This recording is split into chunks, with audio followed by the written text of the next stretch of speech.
ایران کے 5ویں میزائل حملے نے اسرائیل کو امریکہ سے مدد مانگنے پر مجبور کر دیا ہے۔ کیا ٹرمپ نیتن یاہو کو ایران کے غضب سے بچا پائیں گے؟ ایران اور امریکہ میں کیا مذاکرات ہو رہے ہیں؟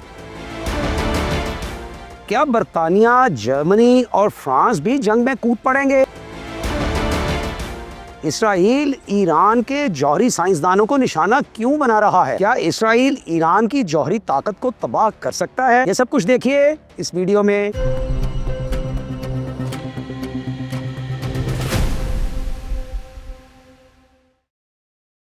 السلام علیکم ناظرین، میرا نام ہے سجاد شفیق بٹ۔ ہفتے اور اتوار کی درمیانی رات قیامت کی رات تھی۔ ہفتے کے روز اسرائیل نے تہران، اصفہان اور تبریز سمیت ایران کے کئی شہروں میں ننگی جارحیت کا مظاہرہ کیا۔ اسرائیلی فضائیہ نے تہران میں آئل ڈپو، تبریز اور اصفہان میں نیوکلیئر سائٹ اور میزائل لانچنگ پیڈز اور سول آبادیوں کو نشانہ بنایا۔ اسرائیل کے اس وحشیانہ حملے میں 70 سے زائد نہتے ایرانی بھی شہید ہوئے ہیں۔ ایران نے اسرائیل کے تیسرے طیارے کو مار گرانے کا دعویٰ کر دیا ہے، جبکہ رات گئے ایران نے اسرائیل پر 5واں اور تباہ کن حملہ کیا۔ تل ابیب، حیفا، گلیلی اور ایلات میں ایران کے ہائپر سونک میزائلوں نے اپنے اہداف کو کامیابی کے ساتھ نشانہ بنایا۔ تل ابیب میں آئل ڈپو اور ملٹری کمپلیکس، گلیلی میں ملٹری تنصیبات، حیفا میں بندرگاہ، میزائل بنانے والی فیکٹری، جنگی جہازوں کو ایندھن فراہم کرنے والا ڈپو، یہ سب جگہیں اڑا دی گئی۔ اسی طرح گلیلی اور ایلات میں رات بھر دھماکے سنائی دیتے رہے۔ صبح سویرے ایران نے تل ابیب پر 7 ٹن بارود سے لدا حاج قاسم میزائل بھی داغ دیا۔ یہ حملہ اتنا شدید تھا کہ اسرائیلی فوجی بھی زیر زمین بنکروں میں پناہ لینے پر مجبور ہو گئے۔ اسرائیل کے شہریوں نے پوری رات محفوظ بنکروں اور ٹنلز میں چھپ کر گزاری۔ اسرائیل کو یوں بے بس دیکھ کر اس کے اتحادی ممالک سر جوڑ کر بیٹھ گئے ہیں۔ برطانیہ نے کل اپنا جنگی بحری جہاز خلیج فارس میں داخل کرنے کی کوشش کی تھی، لیکن ایرانی بحریہ نے اسے واپس جانے پر مجبور کر دیا۔ اب برطانوی وزیر اعظم کیئر سٹارمر نے اعلان کیا ہے کہ وہ اپنے جنگی طیارے مشرقی وسطیٰ منتقل کر رہے ہیں۔ اسی طرح فرانس اور جرمنی بھی اسرائیل کی خاطر اس جنگ میں کودنے کے لیے پر تولنا شروع ہو گئے ہیں۔ جو اسرائیل کے اتحادی اکٹھے ہو رہے ہیں، اسی طرح اسلامی ممالک ایران کے پیچھے ڈٹ کر کھڑے ہو رہے ہیں۔ پاکستان کے وزیر اعظم نے کل ایرانی صدر کو فون کر کے ان کے ساتھ یکجہتی کا اظہار کیا ہے۔ ملائیشیا، انڈونیشیا، ترکی اور آذربائیجان نے بھی ایران کے ساتھ یکجہتی کا اظہار کیا ہے۔ قطر اور سعودی عرب نے اس جنگ کو رکوانے کے لیے اپنی کوششیں شروع کر دی ہیں۔ سعودی ولی عہد نے برطانوی وزیر اعظم اور فرانسیسی صدر میکرون سے فون پر بات کی ہے، جبکہ قطری امیر نے ایران کے صدر سے رابطہ کیا ہے۔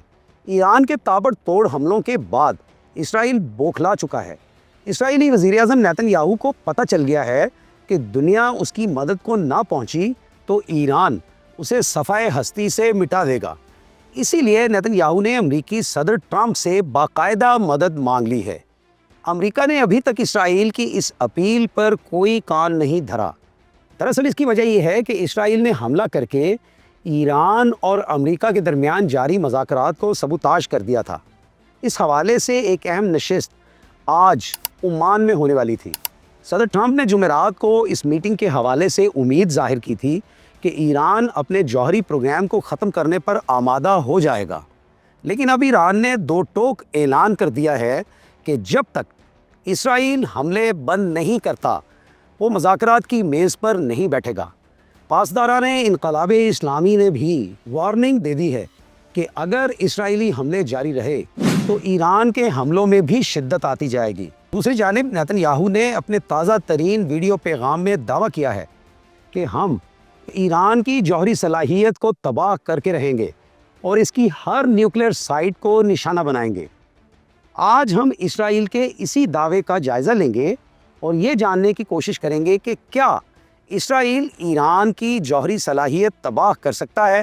دیکھا جائے تو اسرائیل ایک مدت سے ایران کی جوہری صلاحیت کو تباہ کر دینے کا خواہش مند ہے، جس کا صاف مطلب ہے کہ اس طرح کے حملوں کے لیے اسرائیل ایک لمبے عرصے سے تیاری کر رہا تھا۔ آپ دیکھیں کہ اس جنگ کے آغاز سے ہی اسرائیل نے ایران کے ایئر ڈیفنس سسٹم کو ہدف بنایا۔ اسرائیلی افواج نے ایسی متعدد ویڈیوز جاری کیں جن میں میزائل کی بیٹریز تباہ کی جا رہی ہیں۔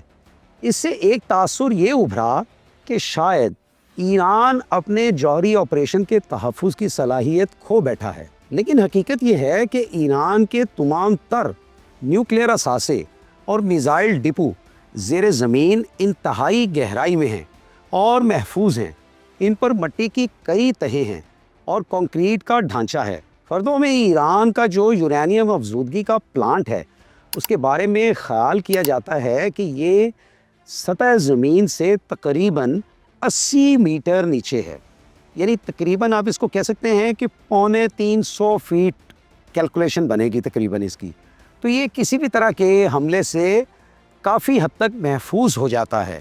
اسی طرح ماؤنٹ کولانگ میں نیوکلیئر سائٹ کی زیر زمین گہرائی اس سے بھی کہیں زیادہ ہے۔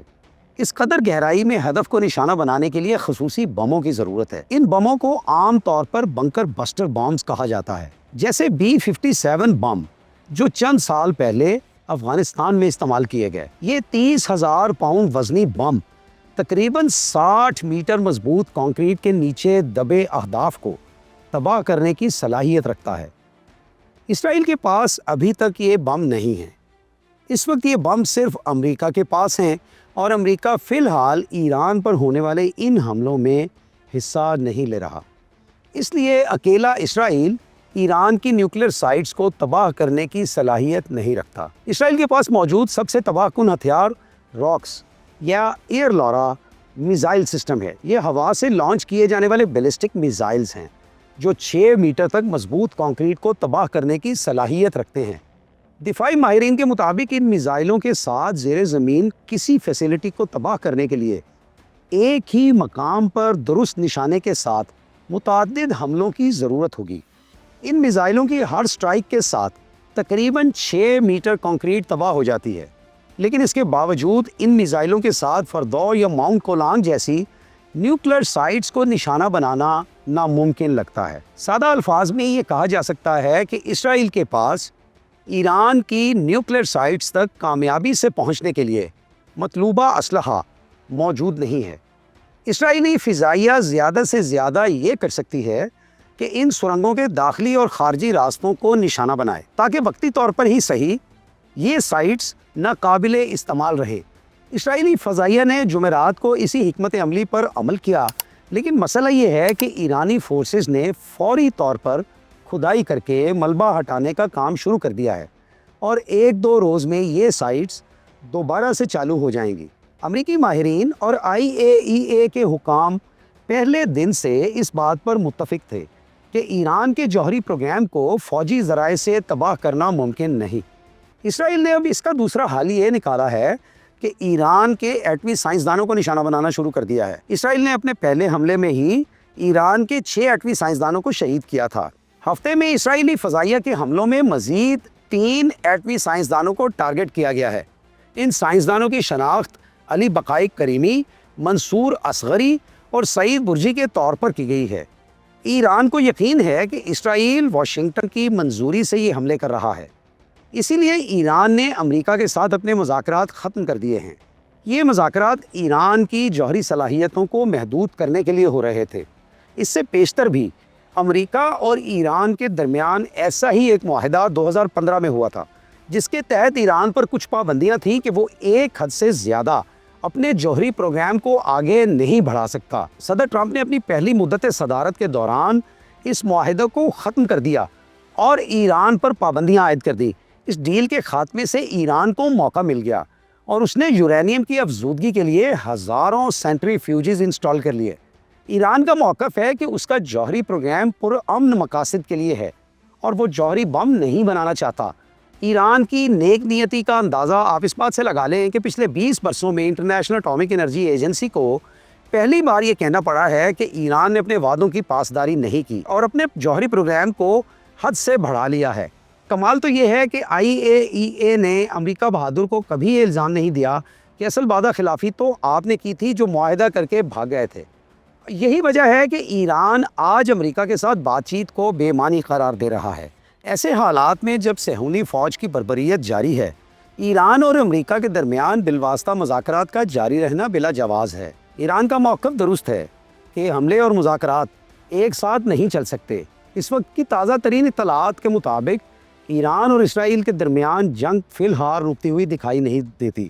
ناظرین، ایران کا موقف درست ہے کہ حملے اور مذاکرات ایک ساتھ نہیں چل سکتے۔ اس وقت تک اسرائیل ایران جنگ کے دوران 78 ایرانی شہید ہو چکے ہیں اور 20 ایرانی زخمی ہیں، جبکہ اسرائیل کے 13 افراد مارے جا چکے ہیں جن میں فوجی بھی شامل ہیں، اور اسی طرح اسرائیل میں بھی 20 افراد زخمی ہیں جن کو بنکرز میں قائم اسپتالوں میں علاج کی سہولیات فراہم کی جا رہی ہیں، کیونکہ اسرائیل میں بالکل بلیک آؤٹ کی صورتحال ہے اور گراؤنڈ کے اوپر جو فیسلٹیز ہیں وہ کام نہیں کر رہی ہیں اس وقت۔ تو آپ کا کیا خیال ہے؟ آپ کو لگتا ہے کہ یہ جنگ رک جائے گی؟ مجھے تو یہ خدشہ ہے کہ یہ جنگ کہیں مشرق وسطیٰ کو، پورے مشرق وسطیٰ کو اپنی لپیٹ میں نہ لے لے۔ اپنے تبصرے ضرور لکھ بھیجیے گا، ہمارے ساتھ جڑے رہیے جنگ کی اپڈیٹس کو جاننے کے لیے۔ بہت شکریہ آپ کا۔ اسی کے ساتھ اللہ حافظ، اللہ نگہبان۔